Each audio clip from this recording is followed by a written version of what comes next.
আজকে সকালে আমি আসলে ঘুম থেকে উঠে ভাবতেছিলাম যে কি খাবো কি খাবো, কারণ আজকে আমার পরপর 3টা ক্লাস ছিল অ্যান্ড আরও 2টা টিচারের সাথে বা ফ্যাকাল্টির সাথে আমার অ্যাপয়েন্টমেন্ট ছিল। তাদের সাথে কথা বলে আসতে আসতে অনেক দেরি হবে, বাসায় 2টা 3টা বাজবে। তো আমি ভাবতেছিলাম যে ডায়েটের জন্য এমন কি খাওয়া যায় যেটা ফুলফিলিং হবে, একই সাথে পেটও ভরা রাখবে। পরে আমি চিন্তা করে একটা বাটিতে মধু আর দুধ নিয়ে নিলাম।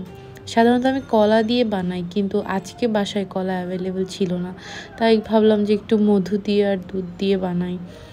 তো তারপরে মধু আর দুধ এখানে দিয়ে অল্প করে পরিমাণ মতো 2টা একসাথে মিশিয়ে নিতে হবে।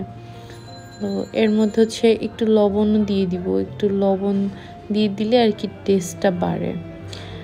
তো ওটস কিন্তু ডায়েটের জন্য অনেক ভালো, এটা বাউল সিস্টেমকে অনেক ইমপ্রুভ করে, তার সাথে দীর্ঘ সময় পেট ভরা রাখে। ডায়েট যারা করি আমাদের তো একটু চিন্তা থাকে যে কি খাইলে বারবার ক্ষুধা লাগবে না, একটু ফুলফিলিং লাগবে।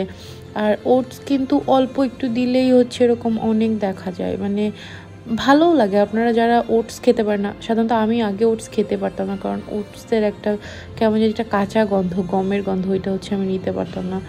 তারপর থেকে যখন আমি এরকম বানানা ওটস বেক ট্রাই করি, তারপর থেকে ওটস আমার ফেভারিট হয়ে গেছে। এর মধ্যে আমি একটু বেকিং পাউডার আবার একটু বেকিং পাউডার দিয়ে দিলাম।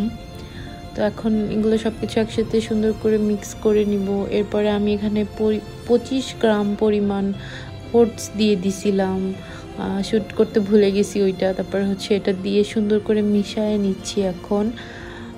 আর এটা কিন্তু আমি এরপরে বেকে দিব 200 ডিগ্রি সেলসিয়াস তাপমাত্রায় 20 মিনিটের মতো বেকে দিব। ওভেন প্রিহিট করে নিই নাই। আর এর মধ্যে দিয়ে দিব আমার ফেভারিট ব্লুবেরি। এই ব্লুবেরি জ্যামটা আমি রিসেন্ট কিনছি, ফুড প্যান্ডামার্ট থেকে নিয়ে আসছিলাম। এটার দাম মনে হয় 550 টাকার মতো ছিল। এটার মধ্যে মজার বিষয় যে এই জ্যামটার মধ্যে এরকম আস্ত মানে ব্লুবেরি দেওয়া আছে। তো এই ব্লুবেরি আমার অনেক ফেভারিট।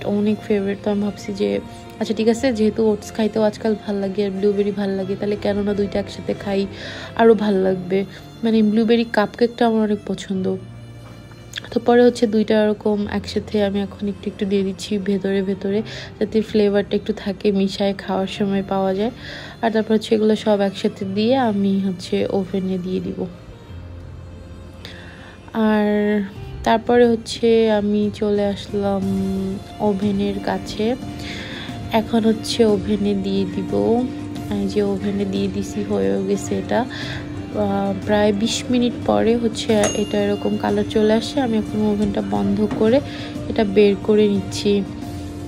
এরপর আমি এটা খাবো, খেয়ে ইউনিভার্সিটিতে যাব।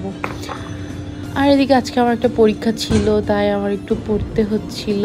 তা আমি ভাবলাম যে আচ্ছা ঠিক আছে, পড়তেই খাই। পরে এখানে পড়তেছিলাম আর খাইতেছিলাম। That's it for today's breakfast. Thank you all for watching.